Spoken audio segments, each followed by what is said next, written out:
हाय बेचारी बहू। सरिता की शादी एक अच्छे परिवार में हुई है। उसका पति रोहन उसे बहुत प्यार करता है। घर में उसकी सास शांति और ननद मीनाक्षी भी है, जो सरिता के किसी काम में दखल अंदाजी नहीं करती।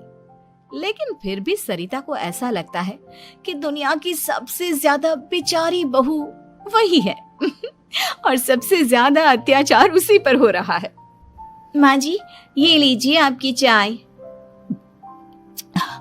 अरे बहू, तूने इतनी ज्यादा चीनी क्यों डाल दी चाय में?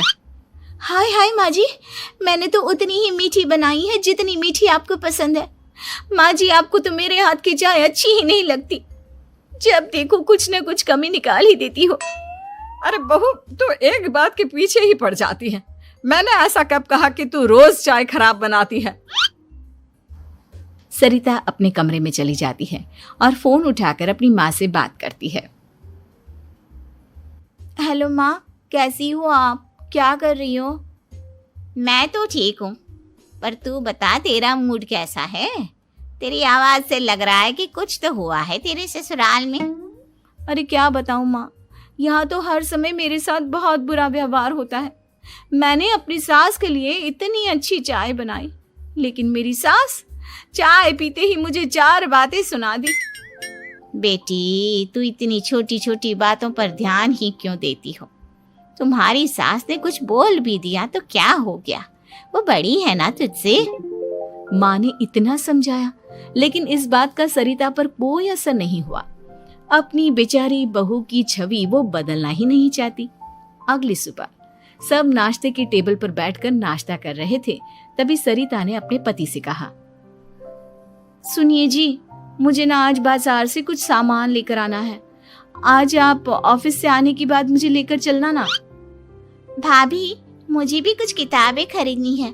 आप दोनों जा ही रहे हो तो मेरी किताबें भी ले आना। लो, अभी तो बात ही की है बाजार जाने की, तो एक फरमाइश आ गई।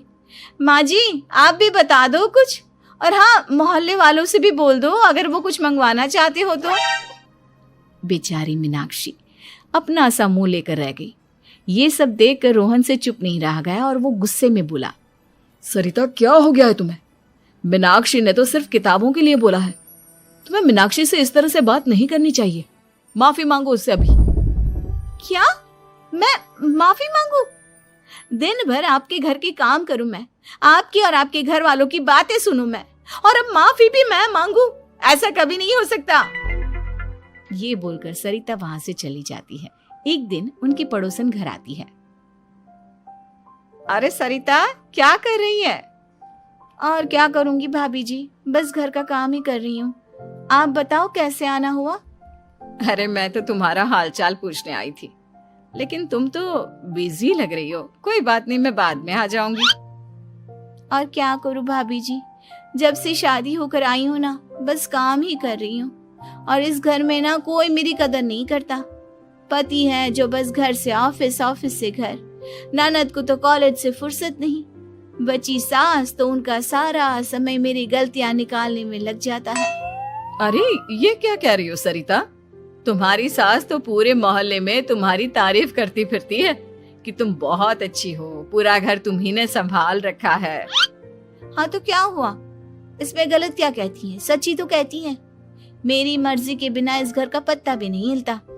शाम को जब रोहन घर आया तो उसने सबसे कहा, कल हम सबको मौसी जी के घर जाना है।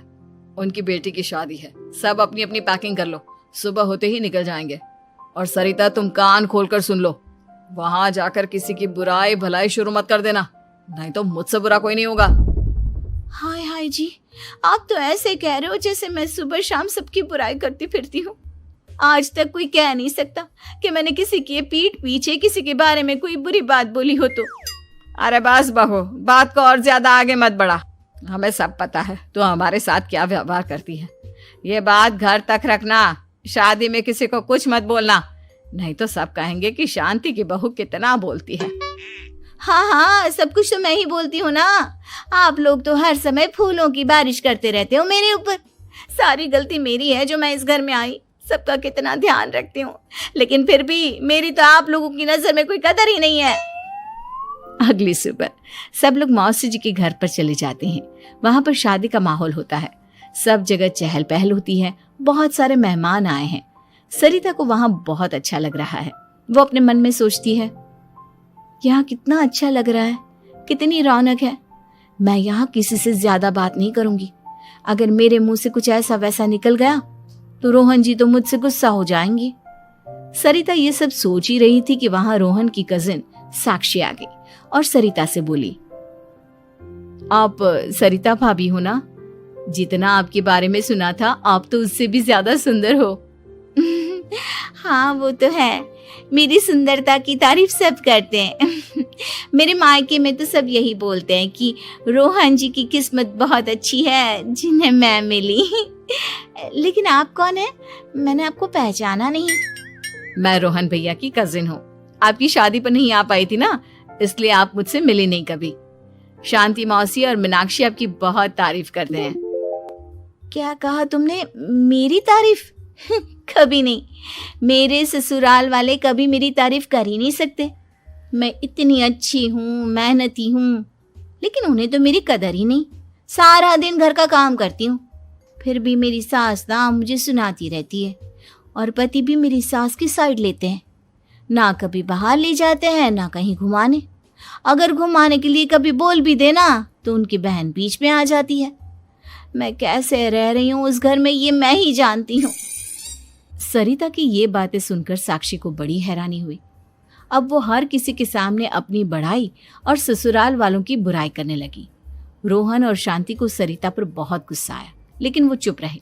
अगले दिन जब वो अपने घर पर आए, सरिता, तुमने क्यों सबके सामने मेरी इज्जत का तमाशा बनाया? तुमसे बोला था ना कि चुप रहना। अजी ऐसा भी क्या कह दिया मैंने जो इतना भड़क रहे हो? तुम जहां जाती हो अपना रोना शुरू कर देती हो, कभी किसी दूसरे की बात ही नहीं सुनती, बस अपनी कहती रहती हो। तुमने सबके सामने हमारा तमाशा बनाकर रख दिया है। हे भगवान, मुझे अपने पास बुला ले। जिस घर में मेरी कदर ही नहीं उस घर में मेरा क्या काम? अरे क्या करूंगी मैं यहाँ रहकर? जो भी आता है मुझे सुनाकर चला जाता है। मैं तो किसी से कुछ नहीं कहती। सीधी सादी बहू मिल गई है ना सबको, तो जो जी में आए वो करो। सरिता ने अपने आगे किसी को कुछ बोलने ही नहीं दिया और उस दिन भी उसने सबके सामने खुद को बेचारी बना ही दिया। अगले दिन मीनाक्षी कॉलेज के लिए लेट हो रही थी, इसलिए वो हर काम जल्दी जल्दी कर रही थी। अपना नाश्ता लेने किचन में गई और पतीले में रखे गरम दूध को गिलास में डालने लगी। दूध का पतीला उसके हाथ से छूट गया और गरम गरम दूध उसके हाथ पर गिर गया। ओए माँ, हाय मेरा हाथ, माँ मेरा हाथ जल गया। मीनाक्षी की आवाज सुनकर सरिता दौड़ती हुई आई। ये क्या किया तुमने? तुम्हें नाश्ता चाहिए था तो मुझसे बोल देती, मैं क्या मना कर देती? अब पता नहीं कितने दिन की मुसीबत पाल ली तुमने। सरिता मीनाक्षी को उसके कमरे में ले गई और उसका बहुत ख्याल रखा। उसका इस तरह से ख्याल रखना शांति और रोहन को थोड़ा अजीब लगा। माँ, सरिता के दिमाग का भी कुछ पता नहीं। कल शादी में सबको इतना कुछ बोल कर आई है हमारे बारे में, और अब मीनाक्षी की कितनी अच्छी देखभाल कर रही है। ये ऐसा क्यों करती है? बेटा, तेरी बीवी की ना आदत हो गई है सबके सामने खुद को बेचारी दिखाने की, और आदत इतनी जल्दी नहीं बदलती। जब ये बोलना शुरू करती है तो रुकने का नाम ही नहीं लेती, इसलिए इसे पता ही नहीं चलता कि ये किसके सामने क्या बोली जा रही है। लेकिन दिल की बहुत अच्छी है। हमें भी अपना दिल बड़ा करके ये जैसी है इसे स्वीकार करना चाहिए।